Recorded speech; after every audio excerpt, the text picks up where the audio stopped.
Hey Channel Insiders, welcome to Channel Insider Partner POV.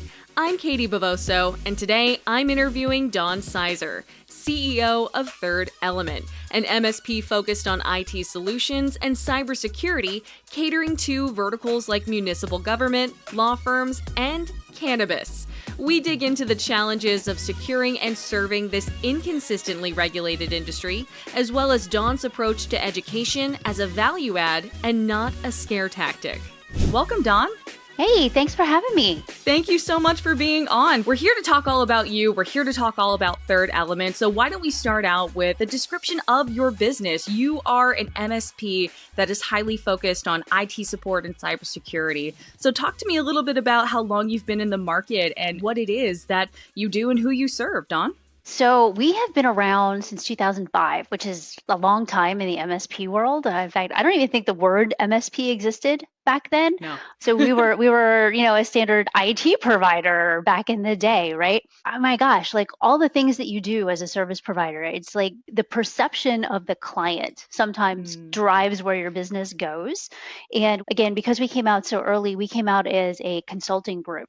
So we consulted on anything that was technology related at that point. So literally, if it plugged into the wall, I think that's where the perception of the client thought that we did everything. And that's kind of where things started.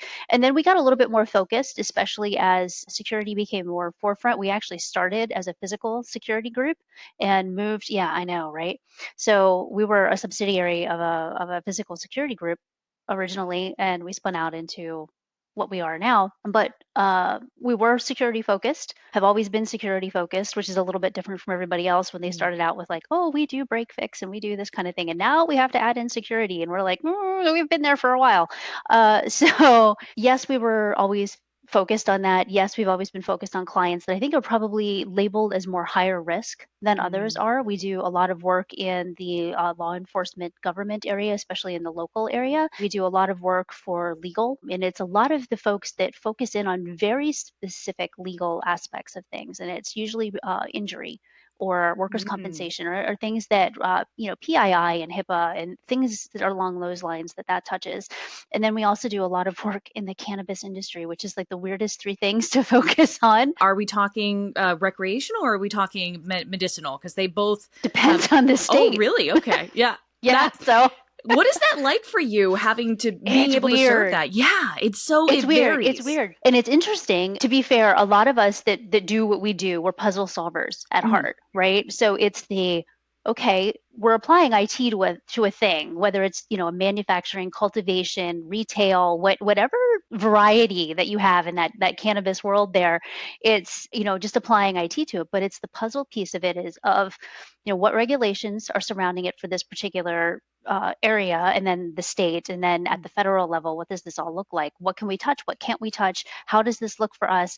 When we're talking about money, how things move in the money world, because that's all federally regulated. How are they running their business? What does that look like? So there's all kinds of little intricacies that go into it, and most of them have very specialized attorneys, tax attorneys, that kind of thing that help them navigate those waters very well, and have helped us navigate those waters very well as well. And for those who are watching, I keep in mind that our audience can be based anywhere. For those who are watching here in the U.S., when it comes to cannabis, otherwise known as marijuana, it is very state by state. From a federal level, it's illegal. From state by state, it's either legal for medicinal purposes. Some states, like the one I'm in, Massachusetts, allow it for recreational purposes. So you could buy it, it's taxed. And if you're like, that sounds messy, it is. It's a lot. It is very messy. We don't even know how to keep up with it sometimes here. Well, what's strange, even with our banking, we had bought a secondary property at one point, and one of the questions coming down through was, do you do business with any marijuana industries? And we're like, yes, but it's business to business kind of thing. And they're like, nope, we can't have you on our bank. And they literally gave us 30 days to get out of their bank. You can imagine trying to move all of your banking in 30 days. Like, it's nearly impossible. We don't do business with them anymore. Going back to the cybersecurity aspect of it, when it comes to that industry, what are we talking? Is it like any other business that you deal with law, with legal? Or do you find that they're often attacked more by foreign adversaries? Is it ransomware? Is it just give me an idea of when it comes to the risk, what do you see as a pattern? They're a target the same way that anything else is. From a security aspect, The bigger risk for them is in the physical security because of the cash that they have to carry. So the average, stop and rob kind of thing, like the Mm. convenience store isn't the easiest thing anymore. It's actually the marijuana Wow. places Okay. Because you because can't of the use amount of cash. cards. Yeah. Exactly. So for the amount of cash that they have on hand. So from the business aspect, it's the IP around the product that they're protecting. Like that's the soft mushy center for them as far as that goes. That's the IP. The way that they're producing, cultivating, getting the actual molecules to go in the right direction to create different things. Let's put it that way. I think that's really where the things that they want to protect the most, as far as that goes, but everything else is the same. You want to make sure that you protect your people. You want to make sure that they're doing security awareness training because it only takes one person saying yes to something to get access to something else, to get access to something else, and then they're in your IP. So much to consider there, and definitely it sounds familiar. It sounds familiar as far as any other business that would be Yeah. regulated or one that you would commonly hear in most shops. So interesting to hear about the differences in the regulations there that you have to consider with that. I want to move on to talk about the educational aspect that you are so passionate about when it comes to your LinkedIn lives, the videos that you create, the podcasts that you host. You're very passionate about both educating clients and educating your colleagues, which I think is really important in this industry that can often be considered.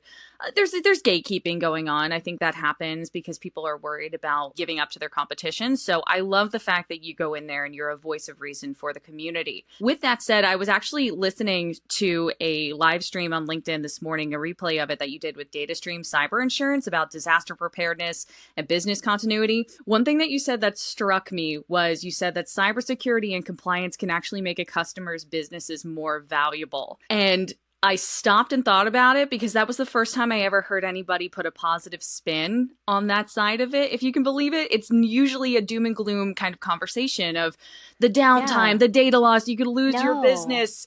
So when it comes to that approach, has that been a more successful approach to customer education than the opposite side of it? What has it been like in your experience? I don't believe in FUD. I don't like that fear, uncertainty, and doubt thing. Like I think that's ridiculous, and the people that push it's a turnoff for me. I think I've been handled that way on repeat, whether it's because of who I am, the gender that I am, whatever that is. Like when you go to buy a car, I had to like take my husband with me because it didn't go well, especially early on. Mm. So tend to spin it the other way and explaining to them, especially the folks that have a valued business, right? Government's a little bit different. Than you're talking about, protecting things appropriately because you don't want to have to, explain to your residents or constituents or whatever that you had an issue. That's how you lose your job. So, and that's where the fear, uncertainty, and doubt kicks in. But that's fact. We want to make sure that that doesn't happen. But on the side of valuation, right? If you're looking to do an exit, if you're looking to put value into your business, protecting it is one of the best ways to build value, whether it's protecting it from ransomware or protecting it from an insider or protecting it from an outsider. You're building value into that particular business, and then if you can tell people that, hey, we've been insured for years, this is who our insurance company is, we do all of these things, we're ticking all these boxes. If you're going to sell or get valuated or going for money or anything like that, those are extremely valuable points to be able to add in to talk about. You're going to get the money that you're looking for if you're looking for, private equity or VC or anything like that for funding. If anybody else is looking to buy your business, to be able to say, well, they're actually in a really good spot. I'm not going to have to invest gobs of money to turn this thing around. You're literally I don't even know what the valuation would be on that, but it's got to be a force multiplier of like two or three, I would think. Absolutely. And I would imagine that it also makes you it becomes a waterfall effect, right? You and your compliant cyber insurance companies will trust you more. When you do education Right. within your business more than once a year, cyber insurance companies will trust you more. It just becomes an easier thing to get more accolades after that and build trust, not just within your end user base, but within the companies that you need to keep your business going legally Yeah. and Oh, professionally. 100%. But I mean, even looking at acquisitions from where we're sitting right now, when you start asking them about, how are you running cybersecurity? What does that look like for you? And they're like, oh, we don't really do that. We're still doing time and material. And you're like, okay, that's a lot of money I'm going to have to put into that business. Or, when you're vetting another vendor, or maybe you're, partnering with a marketing company, and you're like, great, how do you run your security? And they're like, what do you mean? Okay, not doing business with you. Yeah. Yeah. I can't. That's important to consider too. I mean, when you're talking to new customers or potentially even talking to partners to cross partner in the space, what are some of those red flags that pop out to you immediately aside from what are you talking about when you say cyber insurance or compliance? Exactly. And I know when we were looking at partnering with a marketing company, one of the questions that I had asked was, how are you protecting me as we're, moving data around? And they're like, well, what do you mean? I'm like, I shouldn't have to tell you this. Like, I shouldn't. Like, if you're not running any type of, security posture inside of your own organization. And she's like, well, we do contractors. And I'm like, no, I'm all done. I can't take that risk. No, no. At that point, you could say, "Do you need my business? Do you need me to come and protect you?" It sounds like you Oh, need to I hire me. did. I Yeah. did. And they're like, oh, no, no, we're fine. I'm like, okay. What is the biggest challenge when it comes to talking to your customers about cybersecurity and compliance? Is it a cost for them? Is it just not understanding when it comes to just explaining to them what they need to be safe? Do you ever have the same conversation over and over? I think there's business maturity Mhm. types of things that you run into, right? Some people have a really good business maturity, they have business acumen, they are forward thinking, they're visionary people, that kind of thing. Mm. They're super easy to deal with because you can tell them, these are facts. I'm laying them out on the table. I don't care who you use, whether it's us, somebody else, I don't care, but these are the things that you actually just need to do to be generally compliant to be a business in this day and age. And whether you're following a framework that you have regulated by the government on you, or whether you're following a framework just to stay safer, doesn't necessarily make you 100% safe, but chances are it's going to make you safer. So that's a great way to start that. But the ones that are small and think that it won't happen to them Mm. because they're too small, don't understand that they're simply a payday. It's not about size. They're just a payday target is all it is. And chances are the smaller ones, if I can get 10 small ones to make my day as a hacker, I don't need to go after the harder big one. Just because it's not in the headlines doesn't mean it's not happening. 100%. Criminals are criminals. Some of them are a little smarter than others, but one thing I have learned from my clients is that criminals are generally not smart people. They're going to follow the path of least resistance. So if you are the path of least resistance, you're going to be the target they go after. It's a numbers game. They will It find is you. 100%. Going on from there, Dawn, education is something that you are very passionate about, as I said earlier, but I also mean that in the sense of educating your clients with either gamification or with some sort of tabletop setup, some way of making it fun. For you, when you talk about education within your customers' environments, what do you like to go to? Is there anything that you recommend for them to be able to keep up on their internal education for cybersecurity? Or is there a method that you choose to use? Or even just how often do you recommend doing it? I recommend security awareness training 100%. You Oh, should yeah. always do that with your clients, like no doubt about that. Should you do more than that? 100%. You should do more than that. Most people don't want to. Most people want to do a once and done security awareness training for the year, which, okay, but we all know that the fact is that 90% of those people don't remember that training. There's only 10% of them that'll even remember pieces of that training throughout the year. And we know that your people, 90% of the time, are the ones that start that breach. So this isn't correlation, this is causation in this case. So if you're looking at it from the business owner standpoint, should you, train your people every single month? 100%. You should train your people every single month. Should you get it in small bites? Absolutely. One little piece at a time. Here's something that we're going to focus on this month. Here's something we're going to focus on next month. And we're going to go back over those things in various detail month after month after month till it sticks, because it doesn't always stick for an adult the first time through. Sometimes you have to see it 3 or 4 times in order for it to truly stick, truly be understood. And what people don't understand, that the really sophisticated bad actors or threat actors will go out, they will look at your company, they will look at Mm. LinkedIn, they will look at anything that they can get for information ahead of time, and they're going to pick their targets and they're going to do it carefully. So if they're looking at, age demographics or things along those lines, they're going to figure out, well, maybe there's a demographic over here, maybe there's a demographic over here. Those ones usually will hit a little more often. They're going to pick those, they're going to target those specifically. So you have to really start to think like a threat actor as a business owner.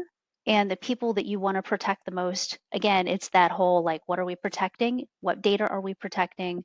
Who has access to it? What does that look like? Who would be my targets and all of that? And how do we make sure that they are trained appropriately so that that doesn't happen?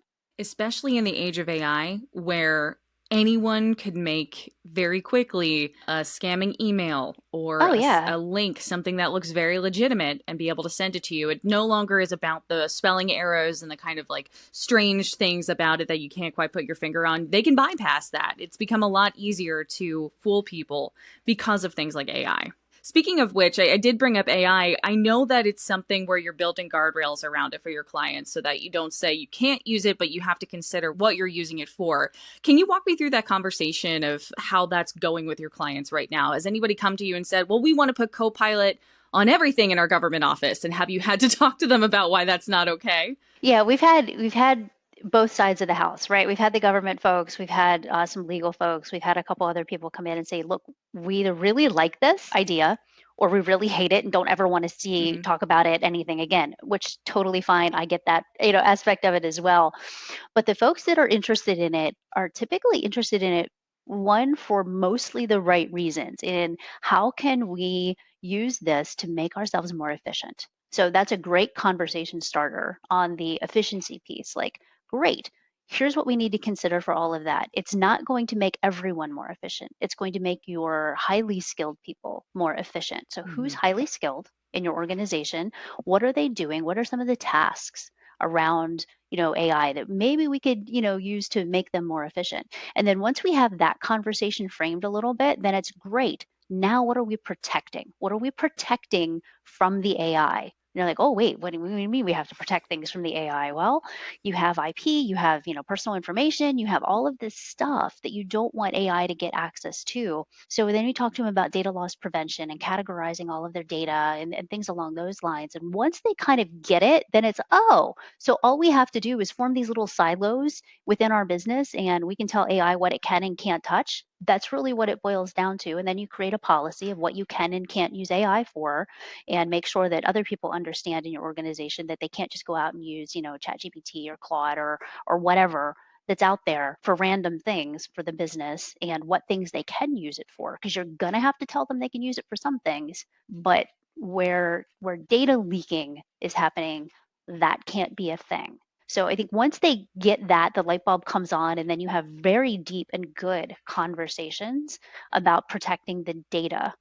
It's not about AI anymore. It's about protecting the data, which is an overarching theme anyway, right? You want to protect your data from external threats, internal threats, AI threats. Speaking of just thinking about your educational side and your side of making sure that you're keeping people safe, is that something you're seeing in more less mature MSPs right now, maybe newer ones who are kind of coming up in the age of AI and they're using it for ways that you have to say, hey, you got to cut that out right now? I actually heard somebody tell me that they were using AI to format their documentation for another product.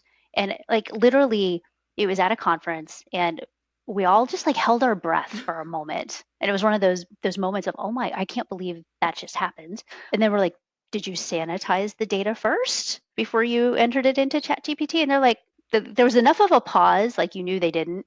And they're like, oh yeah, of course we did. I'm like, okay. So yes, to answer your question, I think there's convenience. Convenience trumps a lot of things. Convenience and swiftness trumps a lot of things in an MSP because we just don't have a lot of time for things, and we're not thinking on our feet. One, as leaders, as people that are managing other people, or as the people that are running the tickets, right? We're not thinking about the information that we're putting into any type of AI, whether it's a large language model or anything else. Like, is it being used to train it? Is it going somewhere? Is it staying within a particular system? What does that look like? Like we have something that we use for process documentation internally that actually has AI built into it, but it doesn't go anywhere. It's just a piece. It's not training anything, doesn't go anywhere. It's only used inside of this particular thing. So can we put specific data for our organization in there about our processes and the things that it touches? Yes, because it's not training a model. It's not going anywhere outside of that particular instance, but it's the things that, if you're putting it directly into a large language model, then it's being used to train other people, and that information is going to be available for other people to pull. There is plenty more to hear from Don Sizer. Come back on Tuesday for part 2. Thank you so much to Dawn for joining me today, and thanks to you for watching or listening.